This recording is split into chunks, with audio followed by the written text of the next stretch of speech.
Well, good morning, gang. Let's talk about division of decimals first. Okay, so as long as you know how to do long division, this is just going to be one little added part of the step. But if you struggle with long division, this could be very difficult. So just be sure to talk to me and we'll try to get you figured out. Okay, so we're going to multiply and divide fractions, but we're going to start with divide. Not divide fractions. Did I say divide fractions? Oh gosh. I meant divide decimals. Okay? So here's the deal. When you divide a decimal, let me find a good example. Multiplying.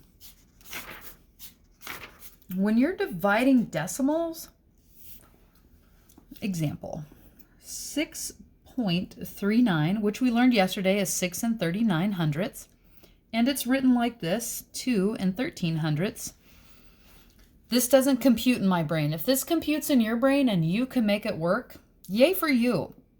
I just know that this doesn't work for me. So I have to transition it to a way that does. This goes on the inside. And this goes on the outside. Now, usually when we do these, we ask ourselves, okay, how many of these go into this? I have no idea, literally no idea, because this decimal is really throwing me off. I know that 2 goes into 6 3 times, but I don't know about that nonsense. So here's what we do. Remember before yesterday when we were talking about 7/10 was equal to 70 hundredths because we multiplied by 10? Watch this. I'm going to multiply this by 100, and then I'm going to multiply this by 100.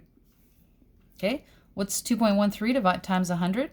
213, and that's 639. So essentially, I got rid of the decimal, which is the goal. Out here, you don't want a decimal in your divisor. It makes life really not that interesting. Actually, I guess it makes it super interesting. I don't like life that interesting. Okay, so we first, move decimal in divisor. 2, move decimal same amount in dividend. Dividend, Misty. Yeah, that's the inside part. 3, move decimal up. That's this part. Then divide like the decimal just isn't even there. 213 goes into here. We're going to guess 3 times. How did I guess 3 times? Because 2 goes into 6 3 times. And then once I guess, 3 times 3 is 9, 3 times 1 is 3, 3 times 2 is 6, 639, no leftovers, equals 3. Okay? I know that was pretty fast, but fortunately you can pause and rewind me, and life is good for you. Let's try it again. 3.25 divide 0.5. First step, move decimal in divisor. Okay. Once. Okay, I'm going to keep track. I moved it 1 time. Move decimal same amount in dividend. Oh, I moved it 1 time. 1 time. Okay. Move decimal up. Boop, boop, boop, boop, boop, boop. Zoop. Can you handle that, guys?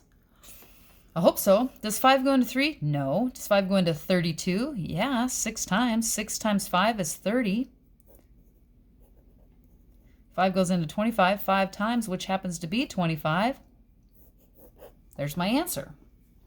Let's do another one.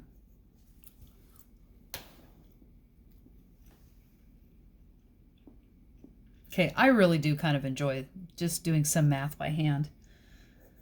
I know that's nerdy. Okay, 1, 2, 1, 2. Then move it up. Boop, boop, boop, boop, boop. Then do the work. Oh, 72 into 1? Nope. 72 and 11? Nope. 72 into 115? Sure. Miss D, how can you guess when you use a pen? I could just scratch out my pen. It's not that big a deal. Okay, 72 into 115. 1 times 72 is 72. 5 minus 2 is 3. 11 minus 7 is 4. Bring down the 2. Oh, gosh. Well, 7 goes into 42 6 times, so I'm going to try 6. And I'm going to be brave. 72 times 6. 6 times 2 is 12, carry the 1. 6 times 7 is 42, plus 1 is 43. Oh, 432. Yay us. 16. So now what does this answer mean? Because yay, we got our answer, but let's also know what it means. So we now know that 1152 divided by 72 equals 16. But that wasn't our original question. Our original question was 11 and 52 hundredths divided by 72 hundredths. Well, turns out that's also 16. What? It's because the decimal moves the same amount in the question. It will work. It will keep its proportionality. Oh, that's some big time words, guys. Proportionality, we're going to get to that. Okay, so that's how you divide fractions, and you're going to get a lot of practice, which is good. It'll give you practice for this 5th grade skill of long division. But I want to also talk to you about, I got to get rid of this book. I also want to talk to you about multiplication, because remember yesterday I said that in addition, subtraction, and division, you're going to deal with that decimal first. And we have every time. In addition, we lined them up. In subtraction, we lined them up. In division, we moved them and moved them. And then we did our math. But in multiplication, it totally isn't that way. Here's your steps for multiplication. Multiply. Count original decimal places.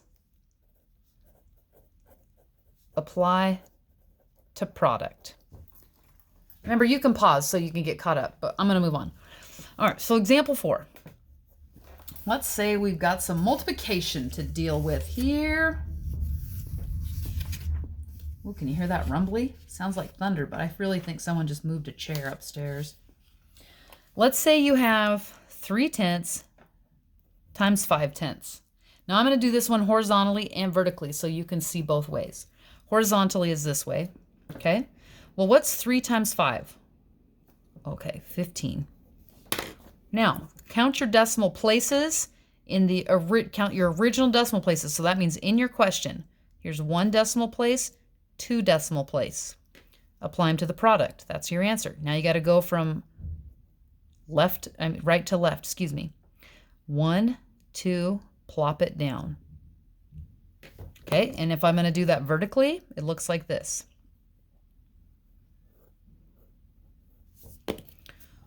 1, 2, 1, 2, plop it down. For real, it's just that simple, guys. You're going to be a pro at it in no time. So if I had 3 2/10 and I times it by 2 1/10. Oh, good. Glad there's a 1, because I know my ones. 1 times 2 is 2. 1 times 3 is 3. Now I'm done with this. 2 times 2 is 4. 2 times 3 is 6. Okay. 2, 7, 6. Okay. So I haven't paid one bit of attention to that decimal place. Now I'm going to count the original decimal places. 1, 2. Apply to the product. Starting from the right, move to the left. 1, 2. Oh, there it goes. Here's the way a lot of 6th graders would do this, and it's the wrong way.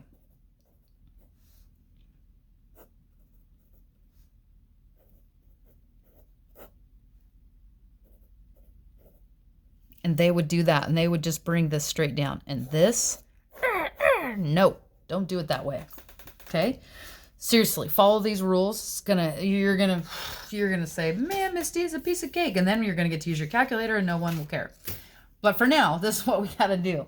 All right? So sometimes you're gonna have a big old number, 35 and 15 hundredths, and then you're gonna be multiplying it by 3 7/10. And notice these decimals aren't even lining up. Like all the rest of them, at least they've lined up. They don't even have to line up.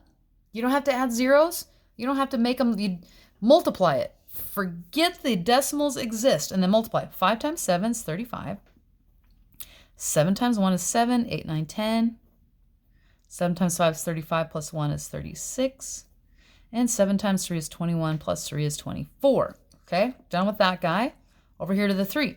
Oh, I like to cross these out. Then I know I did them. See the pen? Like I don't have to erase it. It's fine. 3 times 5 is 15, carry the 1. 3 times 1 is 3, plus 1 is 4. 3 times 5 is 15, carry the 1. 3 times 3 is 9, plus 1 is 10. Okay, 5, 5, 10, bloop. 10, bloop. Okay, we've got the product. We did the multiply. Took a long time, but we did it. Count original decimal places. 1, 2, 3. 1, 2, 3. That's where it will land. Okay, so then your answer is 130 and 55 tenths, hundredths, thousandths. 55 thousandths. Okay, that's how you multiply decimals. That's how you divide decimals. You're going to get a lot of practice today. A lot of practice. Good luck.